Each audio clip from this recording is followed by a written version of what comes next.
예, 오늘의 모닝 브리핑 시작하겠습니다. 미증시는 엔비디아가 급등하면서 3대 지수 다 끌어올리는 그런 역할을 좀 했고요. 주목을 받았던 미국의 물가지표 CPI는 예상치에 대체로 부합했습니다. 그렇게 되면서 이번 FOMC에서 금리 인하폭은 0.25%포인트로 사실상 굳어지는 그런 분위기고요. 한국 관련 지표는 MSCI 한국지수가 0.64% 올라고 야간 선물은 1% 가까이 올라가서 우리 증시가 초반에 좀 강세로 출발할 그럴 가능성이 높아졌습니다.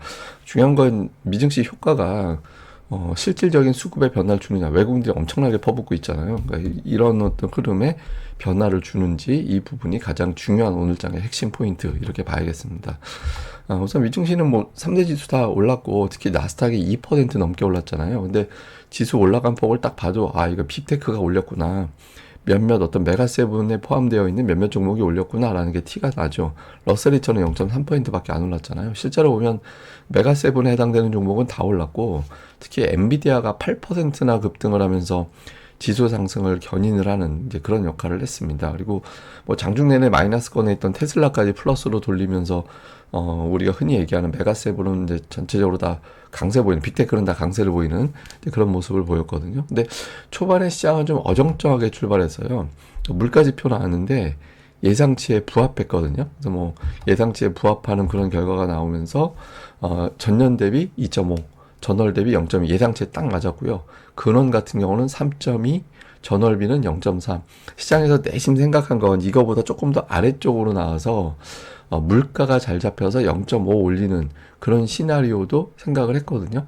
근데 그런 수치가 나오지는 않았죠. 그러니까 예상치에 부합하다 보니까 그냥 0.25 올리겠구나. 고용도 엄청나게 나쁜 건 아니잖아요. 그래서 투자들은 한 이틀 전쯤에는 반반, 그 전에는 7대3 정도까지 올라갔던 0.5%포인트 인하 확률이 지금은 13%, 그러니까 거의 9대1 비율로 0.25 쪽으로 거의 이제 확신을 하는 그런 분위기로 바뀌었습니다. 뭐, 이제 투자들의 생각은 조금 엇갈렸다라기보다는 뭐 조금 이제 다양했는데 우선 가장 대체적인 거는 그냥 무난하게 잘 나왔다. 일부는 실망이다. 예, 좀 금리를 많이 내릴 수 있는 계기가 됐으면 좋겠는데라고 실망하는 쪽도 있고 반대로 경기 침체 신호가 아니다. 이게 만약에 너무 낮게 나왔으면 수요가 그렇게 갑자기 둔화됐나? 이렇게 걱정을 했을 거다. 그러니까 이런 시각도 있거든요. 차라리 이 정도 나온 게 다행인 것 같다. 이런 시각으로 조금 엇갈리거나 좀 다양하게 나오는 그런 양상이었습니다. 그래서 어쨌든 CPI 때까지는 뭐 시장이 이렇게 크게 올라가거나 내려가거나 이런 건 아니었고 TV 토론 같은 경우도 결정적인 시황상 영향을 준 건 아닙니다. 개별적인 종목, 예를 들어서 뭐 트럼프 미디어가 급락을 하고 태양광 관련된 ETF가 뭐 오늘 태양광 ETF가 6% 넘게 올랐잖아요. 뭐 퍼스트 솔라 이런 종목들 급등을 하고 그래서 관련된 몇몇 종목군들에 영향을 주긴 했는데 전체적으로는 여론조사 구체적으로 쏟아져 나오는 거 보자. TV 토론 이후에 그러니까 아직까지는 저 어떤 뭐 TV 토론 어떻게 했다고 해서 반드시 승패가 갈리는 건 아니니까 이후에 종목들 외에 시황적인 측면은 조금 더 살펴보자 이런 분위기가 만들어졌던 것 같습니다. 근데 결국엔 지수를 끌어올린 건 뭔가 좀 계기가 있어야 되잖아요. 예, 젠슨 왕이 그런 역할을 한 그런 하루였거든요. 그러니까 원래 이번 컨퍼런스가 뭔가 좀 한방 있지 않을까 이런 기대감은 있었어요. 예, 그러면서 이제 뭔가 이 젠슨 왕의 연설에서 뭔가 메시지를 줄 것 같다라는 기대감이 있긴 했거든요. 근데 이제 좀 기대할 만한 내용들이 공개가 됐죠. 뭐 신제품 수요 강력하다. 그리고 AI는 아직 초기 단계로 데이터 센터 넘어서 확장이 될 거다. 그러면서 뭐 어떤 얘기를 하냐면 엔지니어가 소프트웨어 코드 짜던 시대는 끝났다. 그러니까 AI가 알아서 막 24시간 그냥 풀로 제품을 막 코드 짜는 그런 시대가 왔다라는 거예요. 그래서 여기에 대해서는 뭐 어마어마하게 향후에 식시장이 확장될 거다. 뭐 이런 언급을 했습니다. 그래서 우리 증시에서 좀 주목해 볼 만한 건 필요하면 TSMC 이외에 다른 업체를 이용할 수도 있다. 그러니까 이게 뭐 굉장히 중요한 메시지였거든요. 그 시장에서는 TSMC 말고 뭐 있는데? 그럼 생각해보면 삼성전자밖에 없잖아요. 그래서 이게 삼성전자 얘기하는 건가? 근데 이제 구체적으로 언급을 하진 않았고, 뭐, TSMC가 매우 훌륭하다라는 코멘트도 했기 때문에. 근데 우리나라 언론에서는, 미국 언론에서는 뭐 저 구체적으로 얘기는 안 했는데, 우리나라 언론에서는, 그렇다면 삼성전자? 이런 이제 또 회로를 돌리는 그런 뭐 표현도 좀 있었던 것 같습니다. 그 다음에 또 추가적으로 뉴스가 나온 게 뭐, 사우디의 첨단 칩 수출을 할 거다. 이것도 굉장히 많은 규모의 첨단 칩을 수출할 거다라는 어떤 보도가 나온 게 있었고 또 오라클도 이제 블랙웰 기반으로 해서 이제 뭐 투자를 할 것이다 이런 내용들도 나왔거든요. 그래서 뭐 블랙웰 시점 이제 시점이 또 늦어지면 어떡하지? 그다음에 이게 수요가 강력할까? 여기에 대한 의구심들이 있었는데 이런 것들을 좀 해소시켜주는 뉴스라든가 발언들이 쏟아져 나오면서 큰 폭으로 좀 올라갔습니다. 주요 코멘트들 보면 이제 안 좋은 쪽 시장에 대해서는 좀 부정적으로 보는 쪽도 있거든요. 뭐 4,600 밑으로 갈 수도 있다. 침체 쪽으로 가면 다만 이제 그렇게 돼도 증시 회복은 가파르게 될 것이다. 이런 주장도 있고 지금은 인플레이션 어차피 오늘 CPI가 중요하진 않았다. 그러니까 이거보다 성장 둔화가 되는지 이게 더 부담이 될 수 있기 때문에 향후에 데이터들 이제 지표들을 좀 경제 지표 주목해 봐야 된다. 이렇게 이야기를 했고 그다음에 이제 일부 보도에서는 경기 둔화가 걱정되는 시기라서 뭐 반도체는 AI 성장에 대한 의심, 그다음에 금융은 경기 둔화 시 대출 같은 거 둔화된다라는 점 이런 것 때문에 전체적으로 현금화해야 된다 이런 주장도 있었습니다. 반면에 이제 낙관론은 금리는 어쨌든 내려가고 실업률은 뭐 최근에 올라갔다 하더라도 절대적으로 낮은 수준이고 경제 지표라든가 이런 걸 감안해 보면 대선 넘어가면서 사상 최고치를 다시 경신할 거다 이런 낙관론도 일부에서는 제기를 했습니다. 자, 특징들은 뭐 앞서 말씀드렸던 엔비디아가 8%나 급등을 했고 오늘 반도체주들 쫙 끌어올렸어요. 예, 근데 이제 중요한 건 51선 바로 앞이거든요. 저 51선까지 돌파를 해버리면 이제 추세가 바뀌게 되는 거죠. 그래서 이게 51선 전후로 추세적으로 돌아서느냐 기술적 반등이냐 갈릴 것 같고 근데 반도체주 많이 올라가는데 좀 우리나라 증시에서 좀 같이 움직이는 게 마이크론이거든요. 그러니까 엔비디아보다 최근에는 마이크론하고 주가가 되게 비슷하게 갔어요. 우리나라 반도체주들이. 근데 이제 마이크론도 오늘 4.4% 정도 올라가서 8월 15일 이후에 가장 많이 올라간 겁니다. 예, 거의 한 달 만에 가장 많이 오른 게 됐고 근데 특징 상승률 상위로 보면 대체로 뭐 반도체가 많이 포진해 있어서 이거보다 조금 더 아래 순위까지 보면 뭐 4% 이상 올라간 종목들이 대부분 다 상승률 상위 30위 안에 들어가는 건데 거의 반도체주로 채워지고 퍼스트 솔라 15%나 급등을 해서 이제 해리스 효과 이런 것도 좀 있었던 날이었다 이렇게 보면 되겠습니다. 자 그런데 이게 기술주 최근에 좀 올라가는 게 자금 동향을 보면 계속해서 기술주 쪽에 자금이 유입이 되고 있었거든요. 테크 쪽에 자금이 이제 유입이 되고 있어서 좀 뭐 우연히 갑자기 올리게 아니라 뭐 하다 걸리기만 해봐라 뭐 이런 분위기도 있었던 것 같아요. 물론 이제 자금 들어온다고 무조건 올라가는 건 아닌데 어느 정도 좀 준비가 돼 있었던 건 아닌가 뭐 이런 주장도 되는 것 같습니다. 자 우리 증시는 이렇게 막 빠지고 나니까 어제 갑자기 삼성전자 관련된 뉴스들이 막 쏟아져 나왔거든요.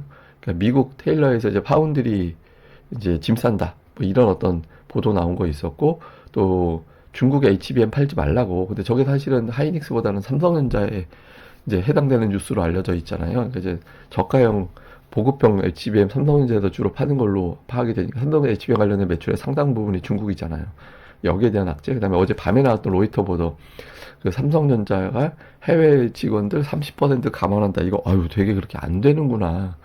이렇게 해석이 될 수 있는 부분이긴 한데 또 오늘 또 엔비디아 급등하고 그리고 이제 그 뭡니까 저 뭐죠? 저 엔비디아가 이제 급등을 하고 그 다음에 뭐 저 젠슨왕이 다른 그 업체를 이용할 수도 있다 이런 언급을 하는 것도 또 나오긴 해서 이게 60월성 굉장히 중요한 위치라고 설명을 들었었는데 이제 거기서 이걸 계기로 튕기느냐? 근데 이게 튕기는 걸 계기로 또 외국인으로 쏟아 부을 거냐? 그러니까 오늘이 상당히 시황상 중요한 뭐 또 만기까지 겹쳐서 오늘 내일이 상당히 중요한 어떤 이제 전쟁이 벌어질 것 같다 이렇게 보면 될 것 같습니다. 주요 대형주들 실제로 보면 최근에 이제 2차 전지 LG에너지 솔루션이 상당히 강하고 그 다음에 이제 증권주가 좀 무난하게 올라갔다 어제 이제 밀리는 모습 나왔고 그다음에 바이오주들도 이제 대체로 좀 흐름이 괜찮았거든요. 반면에 이제 계속 흘러내리는 거 삼성전자, 그다음에 9월 초반 이후에 조금씩 버티기 시작한 인터넷주들, 뭐 그러니까 카카오라든가 네이버라든가 이렇게 좀 이제 구분이 됐었거든요. 이제 제일 센 거 2차 전지, 제일 약한 거 반도체 이렇게 이제 순위가 되어 있었는데 이게 이제 시소로 봐야 되거든요. 그래서 이게 이제 2차 전지가 대충 시가총액 합산이 한 200조 원 정도 되잖아요. 범 2차 전지를 열어놓고 보면, 그러니까 저게 강세를 저렇게 보이게 되면 다른 업종이 올라가기가 어렵게 되거든요. 그래서 이제 저 시소가 또 어떤 좀 관계를 뒤집히는지, 특히 오늘 삼성전자, 하이닉스 이 조합에서 변화가 생기는지 좀 봐야 될 것 같고요. 올해 외국인들이 보면 좀 매도를 계속 유난하게 많이 하긴 하거든요. 그러니까 뭐 외국인들 그 사이 매도 안 한 적은 없었는데 유난하게 매도가 많았잖아요. 근데 제가 좀 특이하게 보는 건 뭐냐면 외국인들이 저렇게 팔면 지금 5조 원 넘게 매도를 했는데 환율이 안 올라요. 이게 되게 신기한 구간이거든요. 환율은 오히려 하락했고 최근에 올라가긴 하지만 이거는 뭐 10원 올라간 거니까 매도 강도 생각해 보면 안 오른 거잖아요. 그러니까 제가 지금 환율을 왜 주목을 하냐면 물론 이게 달러가 약세니까 저렇게 됐을 확률이 우선은 제일 높습니다. 그러니까 엔화 강세, 달러 약세, 뭐 하여튼 이런 구도 전 세계적으로 그리고 아시아 통화도 대체로 보면은 이게 약하진 않거든요. 최근에 그게 1번 순위인 것 같고 또 하나는 제가 어떤 생각을 하냐면 외국인들이 주식을 팔고 해외로 빼나간 것 같지는 않다. 그러니까 이제 주식을 해외 쪽으로 빼나가는 거랑 일단 현금 상태로 가지고 있는 거랑은 좀 다르잖아요. 그래서 그러니까 이게 이제 어떻게 물론 이제 이게 나쁜 시나리오는 여기서부터 환율까지 급등을 하면서 본격적으로 2차 하락이 나오는 그런 시나리오도 가능합니다. 그게 1번이고 또 하나의 시나리오는 외국인들이 현금으로만 쥐고 있다가 다시 재매수하는 그런 건 이제 두 번째 시나리오거든요. 그래서 이제 이 두 가지 중에서 어떤 걸로 가동이 될 거냐. 그러니까 60월선에 도달해 있는 삼성전자가 돌아서느냐. 이걸로 우리가 점차 며칠 이내에 좀 가늠을 해보면 될 것 같습니다. 자, 요약을 좀 해보면 동시만기일입니다. 근데 동시만기일인데 어쨌든 해외 쪽에서 어떤 뉴스가 전해져 온 게 있기 때문에 대형제 수급의 변화가 생기는지 특히 60월선 깨져버린 삼성전자. 근데 2000년 이후에 60월선은 굉장히 중요한 변곡점 역할을 했었거든요. 근데 이게 이제 역할을 엔비디아 효과로 해낼 수 있을 거냐. 그 다음에 어제 같은 경우는 2차 전지, 그 다음에 올라가고 금융, 반도체, 자동차 빠졌는데 이게 오늘장에서는 이게 또 반대로 바뀌는 흐름이 나오는지. 그 다음에 장기 낙폭주들, 그러니까 최근에 장기 낙폭주가 엔터라든가 인터넷주인데 이쪽이 조금씩 움직이는 모습들이 있긴 했거든요. 그러니까 뭐 시황 이외에 이런 어떤 장기 낙폭주들에 하나 더 더하자면 뭐 통신 장비 뭐 이런 것들이 있잖아요. 이런 것들이 시가총액도 별로 크지 않은 종목들인데 좀 미세하게 변화가 생기느냐 이런 것들도 틈새로 하나 조금 체크해 보는 게 중요할 것 같습니다. 자, 제가 어제 보여드린 편인데 만약에 오늘 코스피가 하락하면 8일 연속 하락하는 게 되거든요. 근데 우리나라가 8일 이상 연속 하락한 거는 14번 있었어요. 기간 내 평균 낙폭은 9.2. 지금이 한 6% 넘게 하락을 했죠, 지금까지. 근데 어쨌든, 이렇게 연속 하락하게 되면, 이제, 이 하락이 멈춘 다음에 10일 후에 보면 재하락하느냐, 다시 튕겨 올라가느냐. 근데 이제, 하락하는 건 3번밖에 없었고, 올라가는 건 11번 있었거든요. 그래서 평균적으로 보면 이런 연속 하락이 끝나고 나면 이제 지수가 올라가긴 하는데, 일단 오늘 해외 증시 분위기 봐서는 8일 연속 하락할 것 같지는 않습니다. 더 저기로까지 가지는 않을 것 같은데, 어쨌든 뭐 이런 기록도 있다. 이렇게 이제 알고 계시면 될 것 같습니다. 예, 그럼 또 오늘 하루 또 잘 보내시고요. 저는 다음에 뵙겠습니다. 이 방송 구독하기와 좋아요 꼭 좀 부탁드립니다. 감사합니다.